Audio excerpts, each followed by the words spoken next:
trying to validate an idea, but finding it hard to reach customers over email and phone, thinking about visiting them in person, but that's not super scalable.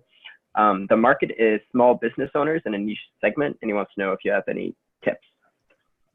Small business owners in a niche segment. Well, it depends entirely on the niche. I think that in and of itself is an important realization. Every niche has its own different marketing channels that work well for it. Essentially, if you do something that doesn't work well for your niche or works well for some other niche, it doesn't really matter, right? So if you're, like I tried to start a business once when I was in college that was basically a competitor to Craigslist. And I would need to get a bunch of brokers to list their apartments on my website. Brokers are pretty old fashioned.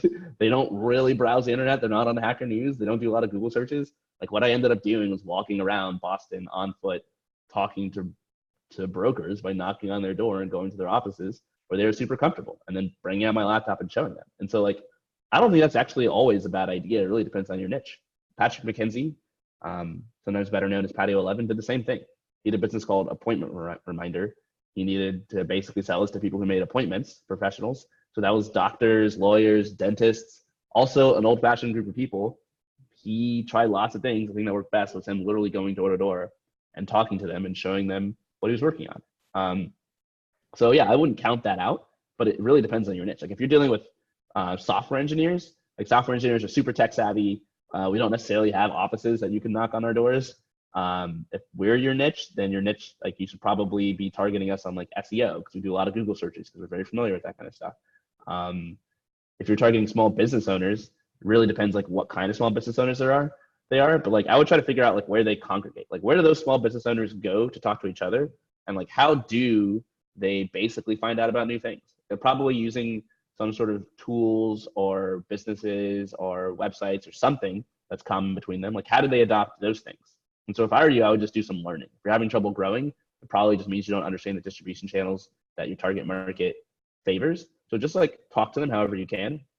Just talk to a few of them and ask them like, hey, what are you using for your business? What do you pay for? How did you hear about that? Where did that come from? Right? And they'll all tell you stories. You don't get to see sort of patterns, but oh, here's how I heard about it.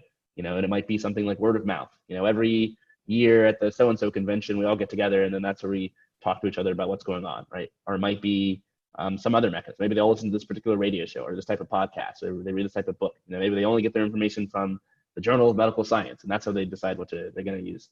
So I think it depends entirely on your niche. And the best way to figure that out is by talking to people. The thing that I think most early founders do wrong is they're afraid of sales, because most of us are software engineers and we don't like talking to people. We just want to build something and have it just show up. But if you do the sales, like you're actually trying to sell people and stuff early on, even if that's not a viable way for you to grow your business in the long term, it's really good upfront because it's educational and you'll learn all sorts of stuff. And so it really just comes down to asking the right questions and making sure you talk to people. But if you're doing the sales and talking to people, even if it's in person, which is super inefficient at first, you'll learn like a ridiculous amount, because like you say things and people respond, right? And then you get to respond to their response. You get to ask questions. They can ask you questions. If you just put up a website and people don't like it, you have no idea why, right? They just click away and you see that they bounced, but you have no idea like how to make things better. You're just guessing. And so it's going to take you like way more iterations of guessing to hit on something that's true if you have that approach than it is if you're doing something like I was doing, like going door to door or calling people up, emailing them, etc. But it's a slog. So it's like, it's not going to be like overnight you're just like super success. Like you're going to have to send a ton of emails. Like I had to send 150 emails for indie hackers just to get the first 10 interviews, but just like grin and bear it. I know so many stories of people who had to do that. Like Jason Grishkoff, the very first person I had on the podcast, he started a site where it's like for people submitting music. And he already had kind of a distribution channel, right? He had like a blog for indie music owners, and he had tens of thousands of visits a month, and people were already like basically trying to ask him to feature their music. So when he built this other thing where he was like trying to, encourage music submissions, you would think, oh, this is how I grow. But like, no, that didn't work. He had to send 1,000 handcrafted personal emails. He was sending like hundreds of emails a week for multiple months, and it was grueling work for him to get his business off the ground, just to get like the flywheel started, just to get the first customers in the door so he could like prove that things were working, and then it came easier. So I'd say don't skip that step. Don't get discouraged if it feels like it's taking a long time. It just takes a long time sometimes to get people to try something that's new.